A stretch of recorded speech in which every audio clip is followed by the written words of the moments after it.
आप सभी का स्वागत है सेशन पे।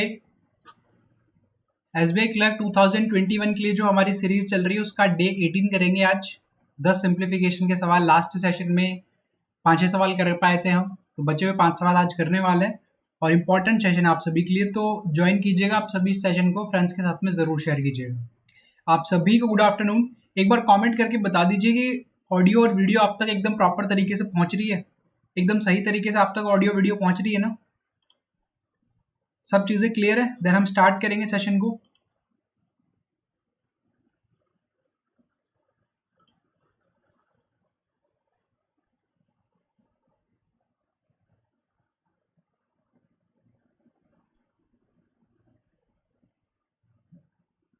चलो बहुत बढ़िया, आप सभी तक जो मेरी वॉइस है वो क्लियर है और जो वीडियो है वो भी क्लियर है।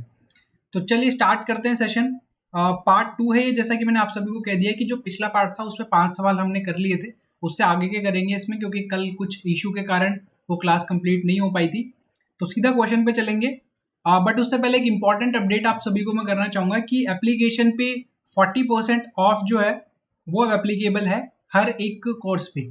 हर एक कोर्स को आप 40% की डिस्काउंट पे अब एनरोल कर सकते हो। एक कूपन कोड मैं आपको दे देता हूँ, ए ग्रेड 40। इस कूपन कोड को आप यूज कर लेना, आपको 40% का ऑफ मिल जाएगा। जो भी आप जिस भी बैच में एनरोल करना चाहते हो उस बैच में आप एनरोल कर सकते हो कभी भी, ठीक है। तो चलते सीधा क्वेश्चन पे। क्वेश्चन नंबर 5 एक बार फिर से सॉल्व करेंगे। कल मैं इसको अच्छे से एक्सप्लेन नहीं कर पाया था, तो आज मैं इसको अच्छे से एक्सप्लेन करूंगा, फिर आगे बढ़ेंगे। तो एक बार फटाफट से मुझे इसका आंसर बताओ, फिर हम चलते हैं आगे और बचे हुए क्वेश्चंस भी करेंगे आज।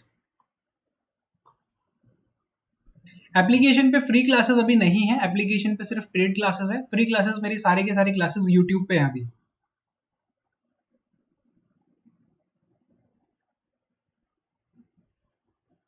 आयशा पूछ रही है मेंस लेवल का फ्री का खत्म हो गया, मेंस का करेंगे, वहां पे सिर्फ मेंस का कंटेंट आएगा वहां पे,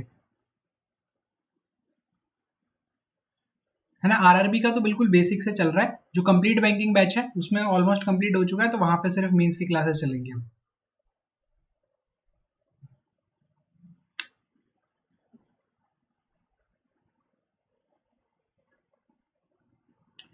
चलो इस सवाल को करते हैं। कोई भी एप्लीकेशन से रिलेटेड डाउट है तो आप मुझे व्हाट्सएप पे पूछो, है ना। अभी क्लास करेंगे, अभी सारे के सारे क्वेश्चन सॉल्व करेंगे। देखो इस सवाल का आंसर तो आप सभी ने दे दिया है, थोड़ा सा मैं डिटेल में एक्सप्लेन करके भी आपको मैं बता देता हूँ। The rates of simple interest in two banks X and Y are in the ratio 10:8। दो बैंक हैं जिनमें रेट ऑफ इंटरेस्ट जो है वो कितना है, 10 और 8 के रेशियो में उनका simple interest. Pankaj wants to deposit his total savings in two bank in such a way that he receives equal half yearly interest from both. Pankaj अपनी सैलरी को वहां पर डिपॉजिट करना चाहता है दोनों बैंक में इस तरीके से कि जब दोनों बैंक से हाफ ईयरली वो इंटरेस्ट लेना तो वो इंटरेस्ट उसका बराबर आ जाए। तो उसे किस रेशियो में इन्वेस्ट करना चाहिए था ये आपसे यहाँ पे पूछा गया है, ठीक है। अब देखो ये बैंक एक्स है और ये बैंक वाई है। यहाँ पर जो रेट ऑफ इंटरेस्ट है वो कितना है, 10% है। रेट ऑफ इंटरेस्ट कितना है, 10%। और यहाँ पर रेट ऑफ इंटरेस्ट कितना है, 8% का है। अब बात की जा रही है हाफ ईयरली, तो अगर हाफ ईयरली बात की जाती है सिंपल इंटरेस्ट में तो हम रेट को क्या कर देते हैं, हाफ कर देते हैं। मतलब यहाँ पर जो रेट एप्लीकेबल होगी वो 5% होगी और यहाँ पर जो रेट एप्लीकेबल होगी वो हो जाएगी 4%। ये उनकी हाफ ईयरली रेट है। अब अगर हम इसे बेसिक से करें, जो ट्रेडिशन मेथड इसका वो क्या कहता है कि लेट्स एज्यूम कि यहाँ पर ना ए अमाउंट का इन्वेस्टमेंट हुआ था, बैंक एक्स में क्या हुआ था, ए अमाउंट का इन्वेस्टमेंट हुआ था, और बी में क्या हुआ था, वाई में क्या हुआ था, बी का इन्वेस्टमेंट हुआ था। तो सिंपल इंटरेस्ट अगर हम बैंक एक्स में कैलकुलेट करें तो principal into rate into time upon 100, ये आपको टोटल इंटरेस्ट मिलेगा। ए क्या है, यहाँ पे मेरा टोटल इन्वेस्टमेंट है बैंक एक्स में। 5 क्या है, रेट ऑफ इंटरेस्ट 5% है क्योंकि हाफ ईयरली कैलकुलेट कर रहे हैं। और ये 1 क्या लिखा है मैंने, टाइम लिखा है। हाफ ईयर की बात कर रहे हैं, दोनों तरफ हाफ ईयर यूज करने हैं, तो 1 हाफ ईयर, तो हम उसको क्या लिख सकते हैं, 1 लिख सकते हैं, ठीक है। यहाँ पे कितने हाफ ईयर है, 1 हाफ ईयर। ये किसके बराबर हो जाएगा, सेकंड वाले के। बी इन्वेस्टमेंट हुआ था, रेट ऑफ इंटरेस्ट 4 था, और यहाँ पर भी जो टाइम है वो 1 हाफ ईयर है, और डिवाइड कर देना 100 से। ये दोनों क्या हो जाते हैं, बराबर हो जाते हैं। तो आप क्या करोगे, इनको कैंसिल करोगे, यहाँ पे कैंसिल हो जाएगा 100 से 100। अब देखो यहाँ पे बचेगा ए, और इस बी को ले आओ लेफ्ट हैंड साइड पे यहाँ पे, तो ये कितना हो जाएगा, 4/5 हो जाएगा। तो उसका जो इन्वेस्टमेंट है वो किस रेशियो में होना चाहिए, 4/5 में होना चाहिए। तो ऑप्शन नंबर ए क्या हो जाएगा, इसका आंसर हो जाएगा। लेकिन ये ट्रेडिशन मेथड हो गया, आपको डायरेक्ट पता होना चाहिए अब कि अगर मैंने इन्वेस्टमेंट करना है और हाफ ईयरली के बाद में या ईयरली के बाद में मुझे सेम रेट ऑफ इंटरेस्ट चाहिए, तो जो रेट ऑफ इंटरेस्ट है दोनों बैंक का उसका रेसिप्रोकल कर दोगे, वही आपका इन्वेस्टमेंट का रेशियो होगा। ठीक है, इसको नेक्स्ट टाइम आप डायरेक्ट ही ध्यान रखिएगा कि अगर 5:4 का आपके पास में रेट ऑफ इंटरेस्ट आ रहा है और आपको इक्वल अमाउंट मिल रहा है कुछ सर्टेन टाइम के बाद में आपको इक्वल इंटरेस्ट मिल रहा है, तो जो इन्वेस्टमेंट होगा वो इस 5:4 का रेसिप्रोकल हो जाएगा, 4:5 इसका आंसर आ जाएगा। ठीक है, आगे से कभी भी आए तो डायरेक्ट आंसर कर देना। चलो क्वेश्चन नंबर 6 को सॉल्व करके बताओ जल्दी से।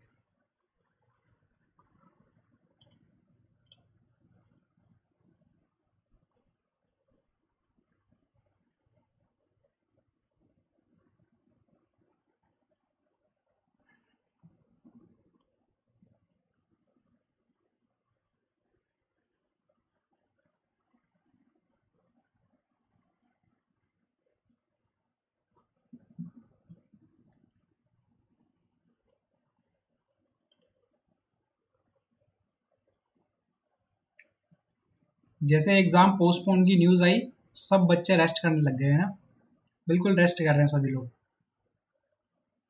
बताओ कहाँ गए सारे के सारे बच्चे जो ऑनलाइन आके पढ़ा करते थे हमसे। जैसे ही एक न्यूज आई कि एग्जाम पोस्टपोन हो गया, सब अपने अपने कंफर्ट जोन में जा चुके कि यार अभी तो पोस्टपोन हो गया है, पता नहीं नेक्स्ट अभी डेट आएगी, अभी तो एसबीआई डिसाइड करेगा, फिर नोटिस देंगे, फिर एक और, फिर एडमिट कार्ड आएंगे, फिर एग्जाम्स होंगे, फिर उसका रिजल्ट आएगा, फिर मेंस का पेपर होगा, बहुत लंबा प्रोसेस है यार, हम रेस्ट कर लेते हैं, है ना। बहुत सारे बच्चे कंफर्ट जोन में चले जाते हैं, बट जो भी देख रहे हो मुझे, रेगुलर रहना अपनी पढ़ाई के साथ में, यही वो समय है जब आप दूसरों से आगे निकल जाओगे। वो लोग जो इस समय अपने कंफर्ट जोन में जा चुके हैं, उनसे आगे रहने का यही समय है।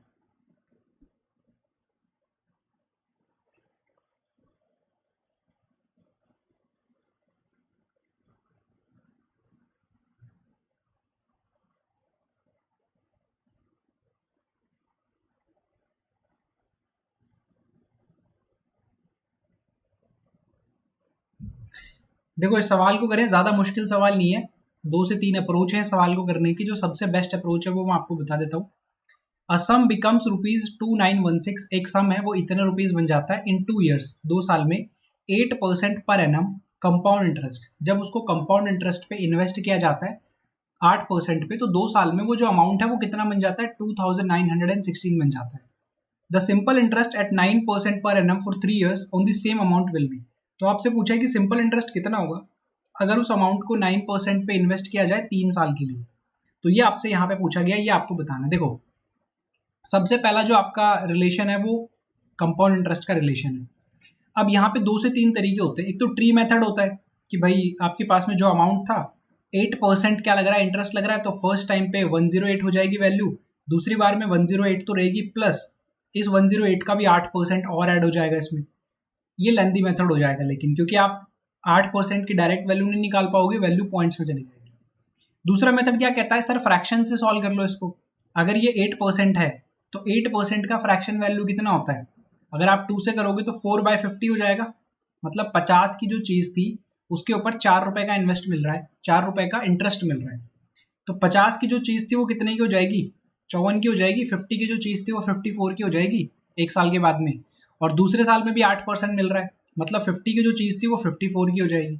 ये सबसे बेटर और सबसे बढ़िया अप्रोच है इस क्वेश्चन को सॉल्व करने की, कि कंपाउंड इंटरेस्ट में अगर क्वेश्चन है 8% आपको इस रेट पे आपको इन्वेस्ट करना है, तो इसका फ्रैक्शन वैल्यू निकालो, 50 से कितना हो जाएगा, 54 हो जाएगी वैल्यू पहले साल में, और दूसरे साल में भी 50 से कितना हो जाएगी, 54 हो जाएगी।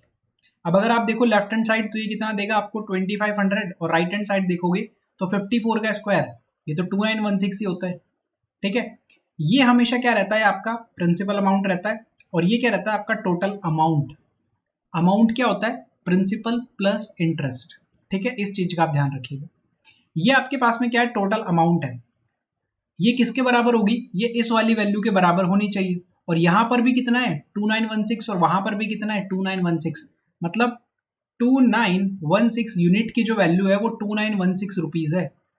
तो एक यूनिट की वैल्यू कितना हो जाएगी, 1 रुपये हो जाएगी। एक यूनिट की वैल्यू कितना हो जाएगी, 1 रुपये हो जाएगी। तो 2500 यूनिट की वैल्यू कितनी हो जाएगी, 2500 रुपये हो जाएगी। तो प्रिंसिपल अमाउंट कितना है, 2500 रुपये आपके पास में।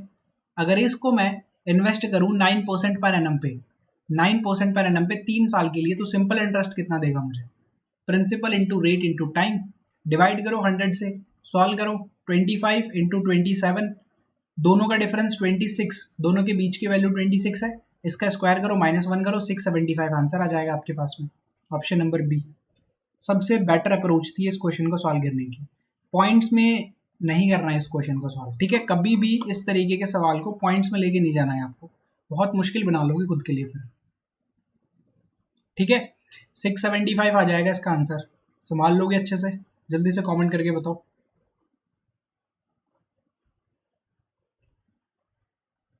बहुत बढ़िया। क्वेश्चन नंबर 7 का आंसर बताइएगा।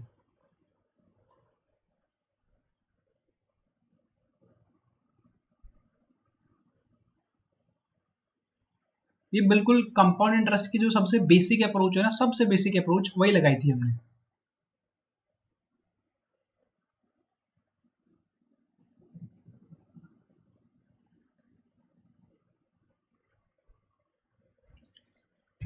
यार बिल्कुल बेसिक से अप्रोच थी, मतलब जो फर्स्ट क्लास में सिखाए जाते हैं ना कंपाउंड इंटरेस्ट में, मैंने वो वाली अप्रोच लगाई है यहाँ पे। अमाउंट कितना हो गया? 2916 हो गया। किस रेट पे? 8% पे। तो 8% का फ्रैक्शन वैल्यू कितना हो जाएगा? 8%। 8% का फ्रैक्शन वैल्यू निकालना नहीं आ रहा है तो ये तो बहुत बड़ी प्रॉब्लम है। परसेंटेज हटेगा तो नीचे 100 आप लगाओगे। 2 से आप कर सकते हो 4/50 आ जाएगा, और भी छोटा कर सकते हो 2/25 भी आप इसको यूज कर सकते हो। लेकिन मैंने यहाँ पे क्या कर लिया, मैंने यहाँ पे 50 और 4 यूज कर लिया, तो ये भी बिल्कुल सही है। तो वैल्यू 50 से कितना हो जाएगी? 54 हो जाएगी, बढ़ रही है ना। तो वैल्यू पहले साल 50 से कितनी हो जाएगी? 54 हो जाएगी, और दूसरे साल भी 50 से कितनी हो जाएगी? 54 हो जाएगी। लेकिन ये एग्जैक्ट थोड़ी है, ये तो यूनिट में हमारे पास में। तो एग्जैक्ट वैल्यू कितनी होगी? इन दोनों का मल्टीप्लीकेशन, ये तो प्रिंसिपल हो गया, इन दोनों का मल्टीप्लीकेशन अमाउंट हो गया। अब ये तो कोइंसिडेंस था कि अमाउंट भी वही आ गया, और हमें जो एक्चुअल में अमाउंट दिया हुआ है वो भी वही है, सेम है, तो कुछ एक्स्ट्रा करने की जरूरत ही नहीं पड़ी। 2916 की जो वैल्यू है वो 2916 रुपीज हो जाएगी, तो एक यूनिट की वैल्यू 1 रुपये हो जाएगी। तो प्रिंसिपल कितना आ जाएगा? 2500 रुपए। प्रिंसिपल आ गया, तो रेट कितना है? 9%। टाइम कितना है? 3 साल। सिंपल इंटरेस्ट निकालना है, 675 आ जाएगा। बस इतना सा था ये सवाल, बिल्कुल बेसिक से अप्रोच थी वो।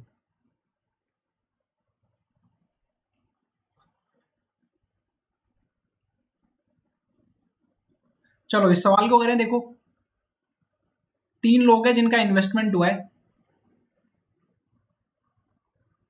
ABC started a business with investment of ₹5:6:8 respectively. After 1 year, C withdraws 50% of his capital and A increase his capital by 60% of his investment.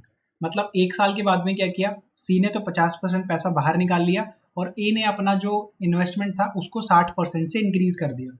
After 2 years, in what ratio should the earn profit be distributed among A, B and C? 2 साल के बाद में जो आपने earn किया है वो किस रेशियो में डिवाइड होना चाहिए, बस ये पूछा है आपसे।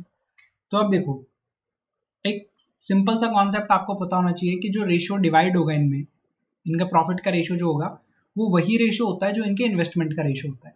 जिसने जितना इन्वेस्टमेंट किया है उसको उसके अकॉर्डिंग ही पैसा मिल जाएगा। जितना इन्वेस्टमेंट उतना प्रॉफिट, जिस रेशियो में इन्वेस्टमेंट उसी रेशियो में प्रॉफिट भी हो जाएगा इनका, ठीक है? अब ए ने कितना किया है? 5 यूनिट किया है, ठीक है सर। बी ने कितना किया है? 6 यूनिट किया है, और सी ने कितना किया है? 8 यूनिट किया है। लेकिन कुछ चेंजेस हुए इनमें। पूरे साल भर जो पार्टनरशिप चली है वो 2 साल तक पार्टनरशिप चली है। पहले साल के बाद में कुछ चेंजेस हुए। तो पहले साल के बाद में कुछ चेंजेस हुए मतलब पहले साल तक तो कोई चेंजेस नहीं थे। तो पहले साल तक कोई चेंजेस नहीं थे, तो ए ने 5 यूनिट का जो इन्वेस्टमेंट किया था वो 1 साल के लिए किया था कंप्लीट, तो मैं यहाँ पे 1 लिख सकता हूँ। 1 साल तक कंप्लीट इन्वेस्टमेंट हुआ था, प्लस अब इन्वेस्टमेंट चेंज हो गया है। अब इन्वेस्टमेंट कितना हो गया है? इन्वेस्टमेंट को 60% से बढ़ा दिया गया है। तो पहले अगर 5 यूनिट था इन्वेस्टमेंट, तो इसको अगर आप 60% से बढ़ाओगे तो क्या ये 8 यूनिट बन जाएगा? क्या ये 8 यूनिट बन जाएगा? कैसे बनेगा सर? इस 5 का 160% निकाल दो, 60% बढ़ाना ही तो है ए का इन्वेस्टमेंट। तो ये टोटल कितना देगा? 800 डिवाइडेड बाय 100, तो कितना बन जाएगा? 8 बन जाएगा। मतलब अगर पहले 5 यूनिट था तो अब 8 यूनिट हो जाएगा। और अब इसमें कोई चेंज हुआ है क्या? इसमें कोई भी चेंज नहीं हुआ। पहले साल के एंड तक 5 रुपए का इन्वेस्टमेंट था या 5 यूनिट का इन्वेस्टमेंट था, और दूसरे साल के एंड तक वो कितना था? 8 यूनिट का था। लेकिन यहाँ पर हम दोनों एक ही साल लिखेंगे। ऐसा क्यों? क्योंकि ये जो इन्वेस्टमेंट है ये पहले साल के एंड में स्टार्ट हुआ है और दूसरे साल के एंड तक चला है, मतलब पूरे एक ही साल के लिए इन्वेस्टमेंट हुआ है, ये एक साल से ज्यादा के लिए नहीं हुआ। अब अगर बी में बात करें तो बी में तो सर कोई चेंज हुआ ही नहीं, बी तो सेम एज इट इज वही है, जो पहले था अभी भी वही है, पहले भी 6 यूनिट था तो अभी भी 6 यूनिट है। सी कितना है, 8 यूनिट। सी में क्या चेंज हुआ है, एक साल के बाद में 50% विड्रॉ कर लिया, मतलब 8 का जो इन्वेस्टमेंट था वो एक साल तक था, प्लस 50% विड्रॉ कर लिया, मतलब 4 यूनिट बचा और वो अगले एक साल तक चला यहाँ पे। तो ये उनके इन्वेस्टमेंट का रेशियो आ गया। इन्वेस्टमेंट का रेशियो निकालें तो देखो 5 और 8 कितना हो जाएगा 13। ये आपको कितना देगा, देखो बी में कोई चेंज नहीं हुआ था, बी में कोई चेंज नहीं हुआ दोनों साल तक, बी स्टार्टिंग में 6 यूनिट था, एंड तक 6 यूनिट है, तो बी का जो इन्वेस्टमेंट है वो कितने साल के लिए रहा है, 2 साल के लिए रहा है, तो हम उसको नॉर्मली 2 से मल्टीप्लाई कर देंगे। तो अब कितना हो जाएगा, ये 12 हो जाएगा। इसको करेंगे तो 8 + 4 ये भी कितना देगा, हमें 12 देगा। तो ये आपके पास में इनके इन्वेस्टमेंट का रेशियो आ गया, और इन्वेस्टमेंट का जो रेशियो होता है वही तो उनके प्रॉफिट का रेशियो होता है। इन्वेस्टमेंट और प्रॉफिट दोनों सेम ही तो है, अलग अलग नहीं है। तो जो इन्वेस्टमेंट का रेशियो वही प्रॉफिट का रेशियो। ऑप्शन नंबर सी इसके लिए करेक्ट आंसर हो जाएगा। बहुत छोटा सा सवाल था, लेकिन कॉन्सेप्ट समझ में आना आपको बहुत जरूरी था। ठीक है, चलो क्वेश्चन नंबर 8 को बनाओ जल्दी से, फटाफट से।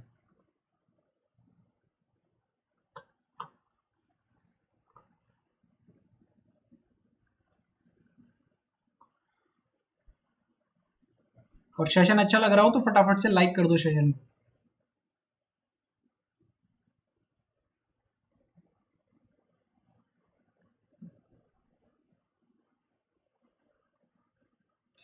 बारह मंथ मैंने इसलिए नहीं लिया क्योंकि जो उन्होंने इन्वेस्टमेंट में चेंज किया था ना वो पूरे साल भर के बाद में किया था, तो आप कंप्लीट 1 ईयर यूज कर सकते हो, 12 मंथ भी यूज कर सकते हो, कोई फर्क नहीं पड़ेगा, रेशियो वही आ जाएगा आपके पास में, है ना। 12 मंथ भी यूज करके देख सकते हो। मुकेश एक बार मैं आपको सजेस्ट करूंगा कि आप ना थोड़ा सा मेरा बेसिक जो वीडियो है ना कंपाउंड इंटरेस्ट का वो एक बार देख लो, वो कॉन्सेप्ट आपको समझना पड़ेगा, थोड़ा सा लेंदी कॉन्सेप्ट है, थोड़ा समय देना पड़ेगा आपको इसमें। एक बार समझ में आ जाएगा उसके बाद में तो कभी नहीं फंसने वाले हो कहीं पे भी।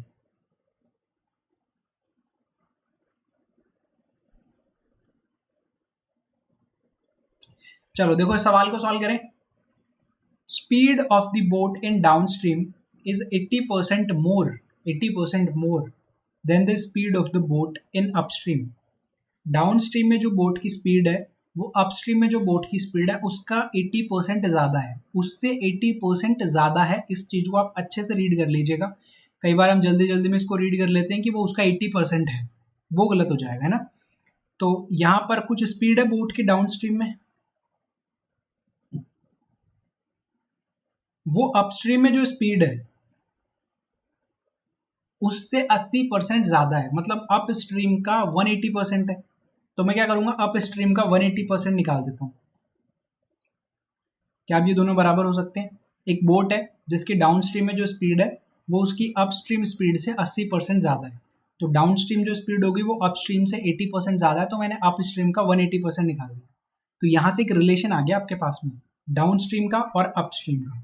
अप स्ट्रीम को डाउन स्ट्रीम के पास ले आओ, 180/100, अगर मैं इसको सॉल्व करूं 20 से तो ये 9 टाइम और ये 5 टाइम, कितना हो जाएगा 5। यानी कि डाउन स्ट्रीम में जो उसकी स्पीड है वो 9 यूनिट है और अप स्ट्रीम में जो स्पीड है वो 5 यूनिट है। यहां तक क्लियर हो गया। अब आपसे पूछा है कि find the speed of the stream. Stream की स्पीड बतानी है आपको, पानी की स्पीड बतानी है। अगर boat can travel 210 kilometre still water in 3 hours, शांत जल में एक बोट 3 घंटे में 210 किलोमीटर का डिस्टेंस ट्रैवल करती है। तो 210 किलोमीटर का डिस्टेंस ट्रैवल किया है कितनी देर में, 3 घंटे में।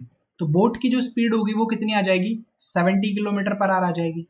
ठीक है, एक रिलेशन मैंने यहाँ पे बनाया डाउन स्ट्रीम और अपस्ट्रीम का, ये आपके सामने है। कितना हो जाएगा, 9:5 का रिलेशन बन के आया। और 210 किलोमीटर बोट जो है ना वो ट्रैवल करती है 3 घंटे में, तो 1 घंटे में कितना करेगी बोट, 70 किलोमीटर आवर। तो बोट की जो स्पीड है वो आ गई है मेरे पास में कितना, 70 किलोमीटर पर आवर। अब आपको क्या बताना है, speed of the stream. Stream की स्पीड बतानी है आपको, आपके जो पानी था ना उसकी स्पीड कितनी होगी वो आपसे यहाँ पे पूछी गई है। अब देखो एक रिलेशन आपको दिया हुआ है डाउन स्ट्रीम और अपस्ट्रीम का, और बोट की स्पीड बता दी। एक डायरेक्ट कॉन्सेप्ट आपको पता होना चाहिए कि बोट की स्पीड अगर आपको चाहिए तो आप अपस्ट्रीम स्पीड और डाउनस्ट्रीम स्पीड दोनों को ऐड करोगे और 2 से डिवाइड करोगे तो आपके पास में डायरेक्ट बोट की स्पीड आ जाती है।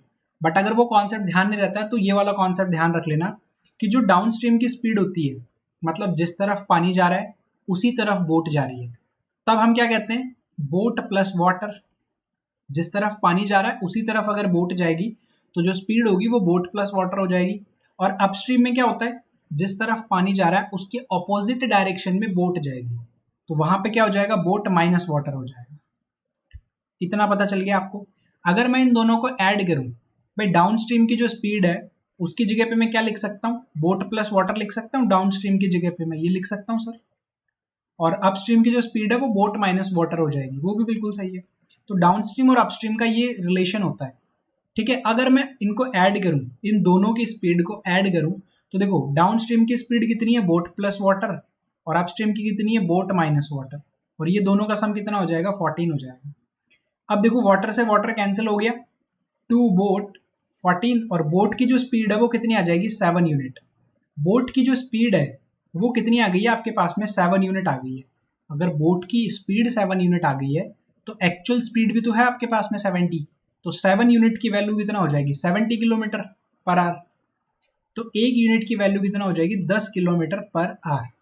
अगर बोट की जो स्पीड है वो 70 है तो एक यूनिट की वैल्यू कितना हो जाएगी, 10 किलोमीटर पर आवर हो जाएगी। ठीक है, अब अगर आप देखोगे तो बोट प्लस वाटर दोनों की मिला के कितना है, 9 यूनिट। बोट प्लस वाटर दोनों मिला के कितना है, 9 यूनिट।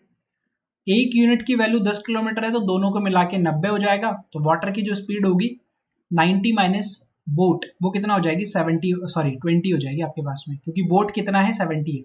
लेकिन ये बहुत लेंदी प्रोसेस हो गया ना सर, बहुत लेंदी प्रोसेस हो गया। ये तो इतना सब कुछ थोड़ी लिखना है हमें एग्जाम में, इसको जल्दी कैसे करें। तो इसको जल्दी इसी तरीके से किया जा सकता है कि आपको ये कॉन्सेप्ट ध्यान रखना है। आपको क्या करना है, ये कॉन्सेप्ट ध्यान रखना है, इतना सब कुछ सॉल्व करने की आपको जरूरत नहीं होनी चाहिए एग्जाम के दौरान। आपको ये पता होना चाहिए कि बोट की जो स्पीड है वो आपको दी गई है, तो बोट की जो स्पीड होती है वो क्या होता है, डाउन स्ट्रीम में स्पीड प्लस अपस्ट्रीम में स्पीड, उन दोनों को ऐड करके 2 से डिवाइड कर देते हैं। तो 9 प्लस 5 कितना हो जाता है, 14, डिवाइडेड बाय 2 करोगे तो 7 आ जाएगा। तो बोट की जो स्पीड है वो डायरेक्ट आएगी आपके पास में 7। इस 7 को अब इस 70 से कंपेयर करोगे तो एक यूनिट की वैल्यू कितना मिल जाएगी, 10 किलोमीटर। अब आपके पास में बोट प्लस वाटर की स्पीड है, बोट प्लस वाटर कितना है, 9 यूनिट। तो बोट प्लस वाटर को आप लिख लो, ये 90 हो जाएगा। तो वाटर यहाँ से कितना आ जाएगा, 20 आ जाएगा। तो ऑप्शन नंबर सी जो होगा वो करेक्ट आंसर हो जाएगा इसके लिए। 80% ज्यादा है ना, तो किसी वैल्यू का 80% निकालो और उसमें ऐड करो, या उसका डायरेक्ट 180% निकाल दो, बात एक ही होती है। ठीक है, बताओ संभाल लोगे, इस तरीके से आ गया तो संभाल लोगे ना, जल्दी से कमेंट करके बताओ, बहुत तगड़ा सवाल था ये। बिल्कुल, अगर 100 एज्यूम कर रहे हो तो उसको 80% बढ़ाना है तो उसका 180% आप निकाल सकते हो। ठीक है,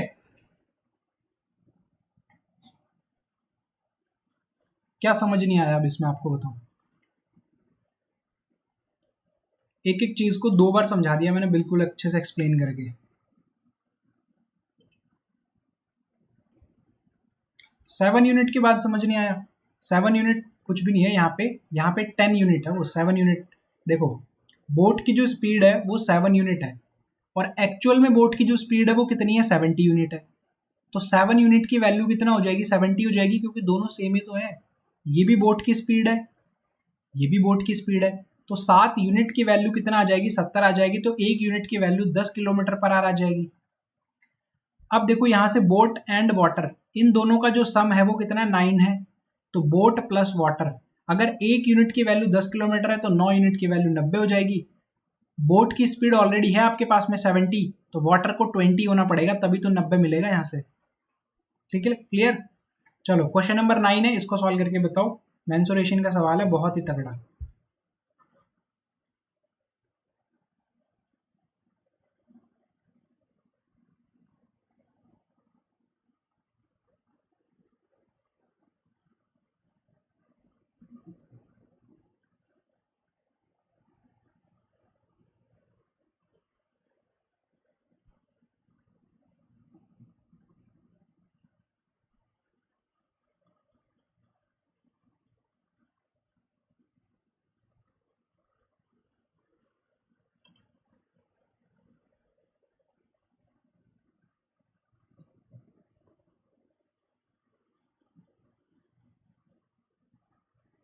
बहुत मेहनत करने की ज़रूरत है यार।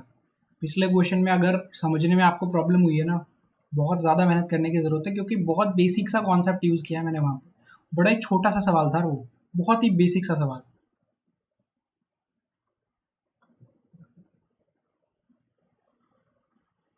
पूरा चैप्टर पढ़ो, बेसिक से लेकर फिर से पूरा का पूरा चैप्टर करो।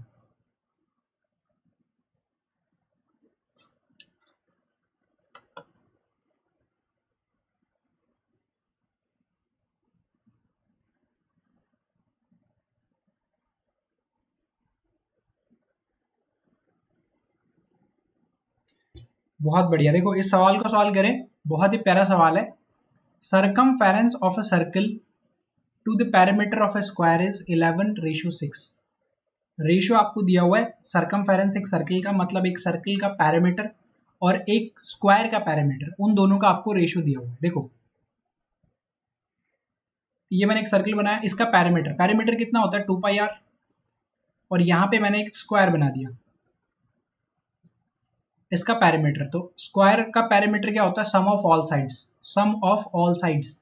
या फिर मैं ये कह सकता हूं कि अगर मैंने इसकी साइड को मान लीजिए s मान लिया, तो 4 इंटू साइड, यही तो होता है आपके पास में पैरामीटर किसका, स्क्वायर का। और जो आपके पास में सर्कल है उसका पैरामीटर 2πr हो जाएगा।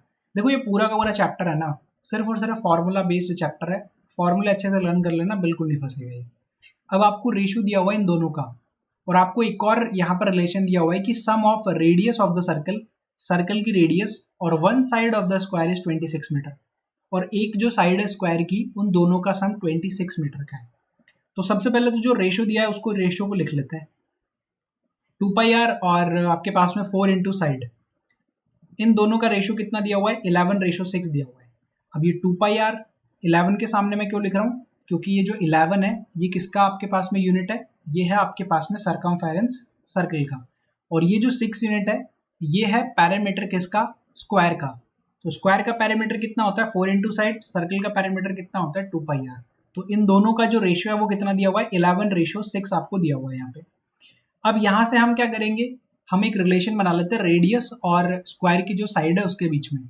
क्यों, क्योंकि हमें इन दोनों का सम दिया हुआ है 26 मीटर। तो देखो यहाँ से अगर आप 2 से कैंसिल करना चाहते हो तो ये 2 टाइम्स कैंसिल हो जाएगा।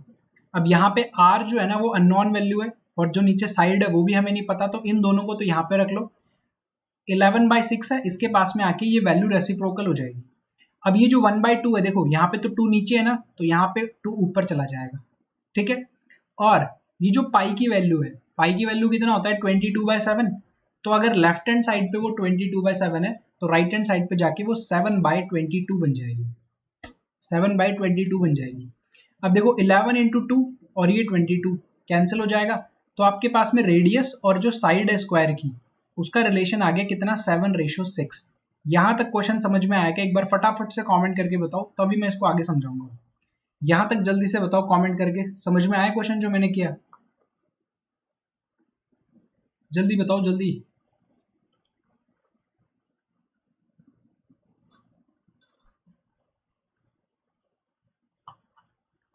चलो अब साइड भी आ गई और रेडियस भी आ गई, दोनों का क्या आ गया, यहाँ पर आपके पास में एक रिलेशन आ गया।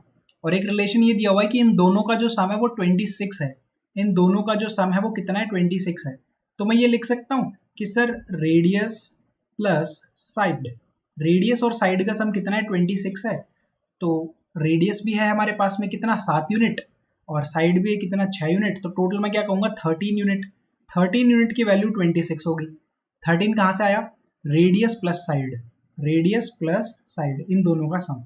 13 यूनिट की वैल्यू कितना हो जाएगी 26, तो एक यूनिट की वैल्यू कितना हो जाएगी 2 हो जाएगी। एक यूनिट की वैल्यू कितना हो जाएगी, ये 26 मीटर था तो ये 2 मीटर हो जाएगी। अब अगर एक यूनिट की वैल्यू 2 मीटर है तो रेडियस कितनी थी 7 यूनिट, तो 7 यूनिट की जो वैल्यू वो कितना हो जाएगी 14 मीटर। और जो साइड है वो कितना हो जाएगा 6 इंटू 2 12 मीटर, ठीक है। रेडियस भी आ गई और मेरे पास में स्क्वायर की साइड भी आ गई। तो अगर स्क्वायर की साइड आ गई तो आपके पास में सारी साइड्स आ चुकी हैं। और आपसे पूछा क्या है, एरिया ऑफ स्क्वायर, तो साइड इंटू साइड, तो 12 इंटू 12 करोगे तो 144 मीटर स्क्वायर करेक्ट आंसर हो जाएगा इसका, ठीक है। क्लियर है। बहुत बढ़िया। चलो क्वेश्चन नंबर 10 को सॉल्व करके बताओ जल्दी से।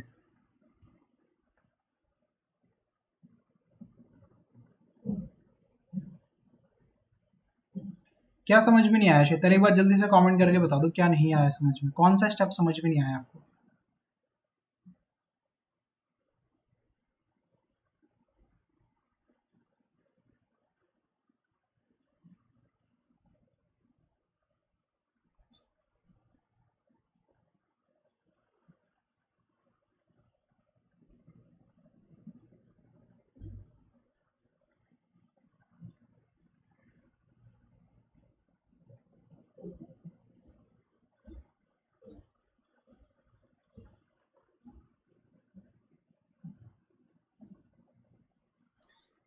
देखो इस सवाल को सॉल्व करते हैं, छोटा सा कंफ्यूज करने के लिए यहाँ पे एक लैंग्वेज लिखी हुई है, बट उससे बिल्कुल कंफ्यूज नहीं होना।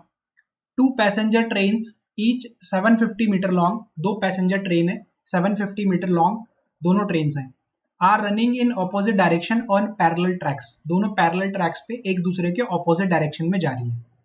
There speed are 50 kilometre per hour and 40 kilometre per hour respectively, find the time taken by the slower train to pass the faster train, slower train को फास्टर ट्रेन को पार करने में कितना समय लगेगा। देखो मान लीजिए पहली ट्रेन जो है ना वो इस डायरेक्शन में जा रही है और जो दूसरी ट्रेन है वो इस डायरेक्शन में जा रही है, दोनों ऑपोजिट डायरेक्शन में जा रही है ट्रैक पे। फर्स्ट वाली का जो लेंथ है वो 750 मीटर है, तो सेकंड वाली का भी 750 मीटर हो जाएगा, क्योंकि बोला है ना दोनों पैसेंजर ट्रेन जो है ना वो 750 मीटर की है। फर्स्ट वाले की जो स्पीड है वो 50 किलोमीटर पर आवर है और जो सेकंड वाली है उसकी स्पीड कितनी है 40 किलोमीटर पर आवर। ठीक है, तो लेंथ तो हमें पता है तो लिखने की जरूरत नहीं है, दोनों की कितनी हो जाएगी 750 मीटर हो जाएगी। अब आपसे पूछा क्या है टाइम कितना लगने वाला है, लेकिन यहाँ पे एक छोटा सा कंफ्यूज करने के लिए ये बोल दिया कि बताओ स्लोअर ट्रेन जो है ना वो कितनी देर में फास्टर वन को पास करेगी, तेज वाले को पास करेगी। ये सिर्फ और सिर्फ कंफ्यूज करने के लिए लिखा था, सिर्फ और सिर्फ टाइम कैलकुलेट करना है आपको कि दोनों को एक दूसरे को क्रॉस करने में कितना समय लगेगा। भाई स्लोअर ट्रेन है और जो फास्टर ट्रेन है वो एक ही मोमेंट पे तो एक दूसरे को क्रॉस करने वाली है। जैसे ही मान लीजिए दो ट्रेन है, ये ट्रेन यहां तक गई है और दूसरी ट्रेन यहां तक जा चुकी है, ठीक है, तो इस मोमेंट पे दोनों ने क्रॉस कर लिया एक दूसरे को, तो दोनों ने सेम ही तो टाइम लिया एक दूसरे को क्रॉस करने में, अलग अलग थोड़ी लिया है। तो आपको सिर्फ और सिर्फ टाइम बताना है कि एक दूसरे को पार करने में कितना टाइम लगेगा। तो टाइम आपके पास में कितना होता है, जो आपके पास में समय है वो आप कैसे निकालोगे, जो टोटल डिस्टेंस आपने ट्रैवल किया है और जो टोटल आपकी स्पीड है। एक छोटा सा कॉन्सेप्ट होता है time is equal to distance upon speed, ये तो आपको पता होगा, ये तो आपको पता है। टाइम कितना है हमें वही चाहिए, डिस्टेंस कितना है भाई 750 मीटर की तो ये ट्रेन है और 750 मीटर की ये ट्रेन है, दोनों को ऐड कर लो तो टोटल कितना डिस्टेंस आपने ट्रैवल करना है, 1500 मीटर का डिस्टेंस ट्रैवल करना है। कितने देर में आपने वो डिस्टेंस ट्रैवल किया ये अगर आपको चाहिए तो स्पीड से डिवाइड कर दो। अब स्पीड सर यहाँ पे तो 50 किलोमीटर पर आ रहा है और यहाँ पे 40 किलोमीटर पर आ रहा है, तो जब ऑपोजिट डायरेक्शन में ट्रेन होती हैं तो उन दोनों की स्पीड को हम ऐड करते हैं, दोनों की स्पीड को ऐड करेंगे क्योंकि दोनों की स्पीड ऐड हो रही है ना एक दूसरे को क्रॉस करने में। तो कितना हो जाएगा 90 किलोमीटर पर आवर, और किलोमीटर पर आवर को मीटर पर सेकंड में चेंज करना जरूरी है यहाँ पे 5/18 से मल्टीप्लाई करके, क्योंकि हमारे पास में डिस्टेंस मीटर में। तो ये आपको कितना देगा 25 मीटर पर सेकेंड, मतलब 25 मीटर पर सेकेंड वो डिस्टेंस ट्रैवल हो रहा है, तो 25 से डिवाइड कर दो तो आप क्या कहोगे 60 सेकेंड लगेंगे सर उसको क्रॉस करने में एक दूसरे को। ऑप्शन में नहीं है तो option number E none of this हो गया। ठीक है, अब मुझे एक बात बताओ ये कितना बेसिक सा सवाल था, फिर भी आप सभी के कमेंट देख के ना मुझे इतना डीपली इसको समझाना पड़ा कि बिल्कुल बेसिक सा सवाल था और इसमें भी इतना समय लगा दोगे आप। Distance between them is not given, दोनों की लेंथ बताइए ना 750 मीटर, दोनों की लेंथ कितनी 750 मीटर, दोनों को ऐड करोगे तो 1500 आ जाएगा। सेम डायरेक्शन में आपको क्या करना है, सेम डायरेक्शन में भी आपको यही करना है, दोनों की जो डिस्टेंस है उसको ऐड करना है, बस जो स्पीड है ना वो अगर सेम डायरेक्शन में जा रहे हैं तो उनकी स्पीड का हम डिफरेंस यूज करते हैं। ठीक है, बस इतना ध्यान रख लीजिएगा कि उनकी स्पीड का आपको डिफरेंस चाहिए, ऑपोजिट डायरेक्शन में ऐड करते हैं, सेम डायरेक्शन में हम उनको क्या कर देंगे डिफरेंस निकाल देंगे। ठीक है, चलो एक मैं आपको होमवर्क के लिए दे रहा हूँ क्वेश्चन नंबर 11, ये आपके होमवर्क का सवाल है, बहुत ही आसान सा सवाल है। आप सभी के कमेंट देख के मैं समझ गया होंगे आप सभी बिल्कुल बिगिनर्स हो अभी, तो इस सवाल का आंसर मुझे जरूर करके बताना इस कमेंट सेक्शन में, और मैं चाहता हूं कि आप सभी मुझे आंसर करके बताओ। ठीक है, और थोड़ा सा कंटिन्यू रहो यार पढ़ाई के साथ में, है ना, थोड़ा सा कंटिन्यू रहो, क्योंकि एसबीआई ने एग्जाम पोस्टपोन किया है सिर्फ जून महीने के लिए, सिर्फ 15 से 20 दिन पोस्टपोन हुआ है, उससे ज़्यादा पोस्टपोन नहीं दिखेगा आपको। जुलाई के फर्स्ट वीक में मे बी कि आपको एग्जाम होते हुए नजर आ सकता है। तो आप तैयारी करते रहो, रेगुलरली तैयारी करते रहो, ठीक है, क्लासेस रेगुलरली लेते रहो, जितने भी कॉन्सेप्ट आपको सिखा रहा हूँ उनकी प्रॉपर नोट्स बनाओ। और जो बिल्कुल बिल्कुल बिगिनर है, जिनको बिल्कुल बेसिक से सीखना है कि सर हमें तो ये भी नहीं पता कि आपने 5/18 क्यों यूज किया इस क्वेश्चन में, हमें तो ये भी नहीं पता कि आपने ये 5/18 क्यों यूज किया किलोमीटर को मीटर में चेंज करने के लिए, तो ऐसे सभी स्टूडेंट्स आप एप्लीकेशन पे आ सकते हो। जो कोर्सेज मैं चला रहा हूँ बिल्कुल बेसिक से चला रहा हूँ, एकदम बिल्कुल बेसिक से, जीरो लेवल से, वहां पे आपको एक एक चीज सीखने को मिल जाएगी, तो वहां पे आप आके मुझे ज्वाइन कर सकते हो। ओके, तो आज के लिए सिर्फ इतना ही। सेशन अगर अच्छा लगा हो तो सेशन को लाइक जरूर कीजिएगा। हम मिलेंगे नेक्स्ट सेशन में। Thank you.